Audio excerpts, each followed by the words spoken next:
This week, we will implement another template library we call associative array. So you can see that's one type of array, but it's not dynamic array, it's not static array. We call associative array. So what kind of associative array it is?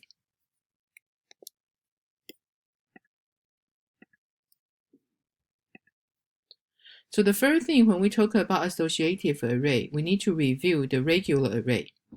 So if you remember, no matter you are create a dynamic array or a static array, before we try to define a static array, we will do static array.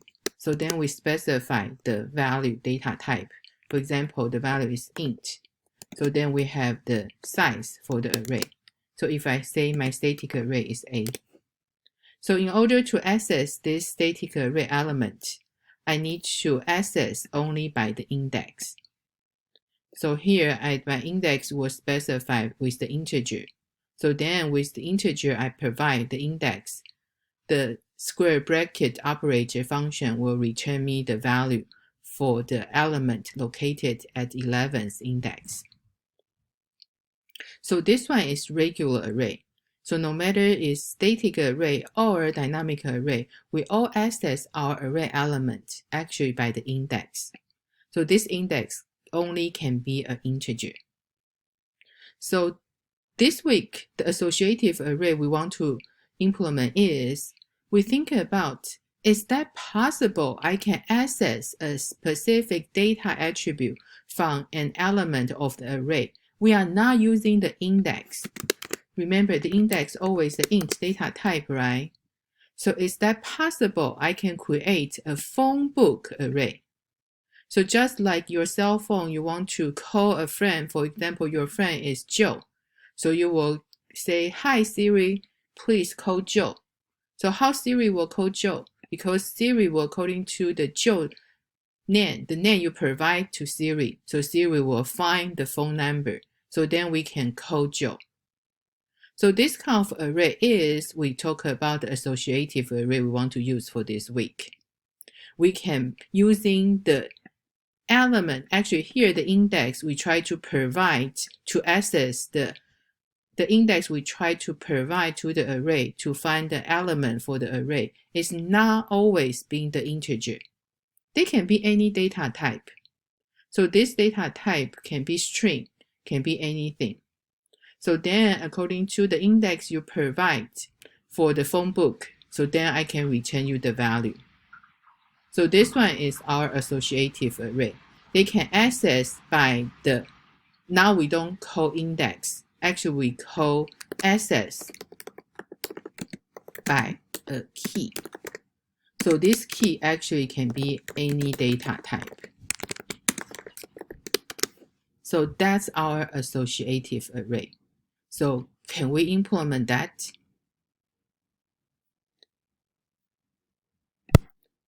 Can we implement associative array? Actually, you will provide the key, I will give you the value. Right, actually we can. But this associative array will be a little different. Remember, before our static array, you only have your data type for the value. But now here, our associative array, now if I want to declare associative array, phone book. So this associative array I want to create. So here I already have the phone book, right? But how should I define or declare this phone book array? Actually is, later we will implement an associative array. So the associative array actually the same thing. Well, we will implement using the dynamic memory. So that's why we don't worry about the capacity. However, your associative array, they have in this angle bracket, we still need to have two values. Actually, the first value is the V. The second value is the key. So on the other hand, actually your value before is our template. So our template static array, we implement that. Remember, your value V can be any data type. Okay, but here our associative array, actually we have two value we need can be any data type. The first one, the V, is similar like a regular array. So that's the value. But before our regular array, the index is always integer.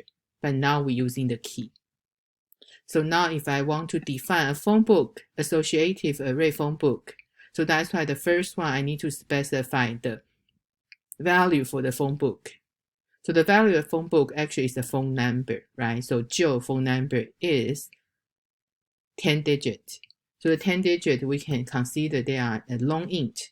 Or actually, we can just using the string for the phone number. So then the second thing is the second value we want to specify actually is the key we want to use.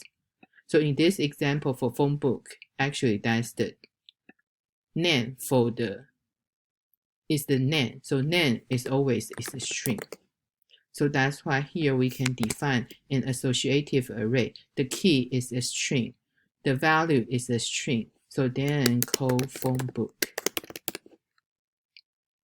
Yeah, so that's the associative array. So continue why we need to have this associative array. So if we have this associative array, the good thing is if we try to revisit our DVC scheduling example, so then when we create a subject code array, I don't need to search for the count sign. Then I try to increment the section. Instead, in this subject code, I have all the subject code, the section number associated with different subject. So if I want to access how many sections for computer science department, I can just specify the subject name. So then they will return me the section number. That's wonderful, right? Okay, so that's why here, how should I define my subject code associative array?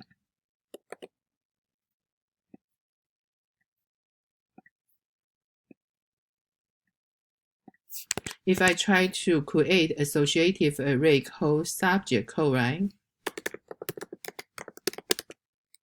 So that's why you see here the subject code, what is the data type for the key? Count sign, right? So that's the string. So right, so the key still is a string. So this subject code associative array, I want to specify the subject name as the key. I want them to return me for how many sections for this subject. So right, the value will be how many sections. So the how many section will be an int. So that's how the associative array will look like. So later when we implement our associative array template, you will know I still have a template, but now my template, I have the value and the key. They both can be any data type user defined.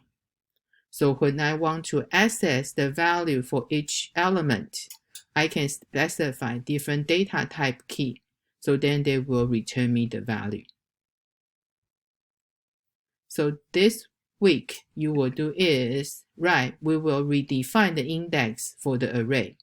So in order to implement the associative array, actually we allowed the index no matter is no longer to be the int alone. They can be any data type. So we call the key.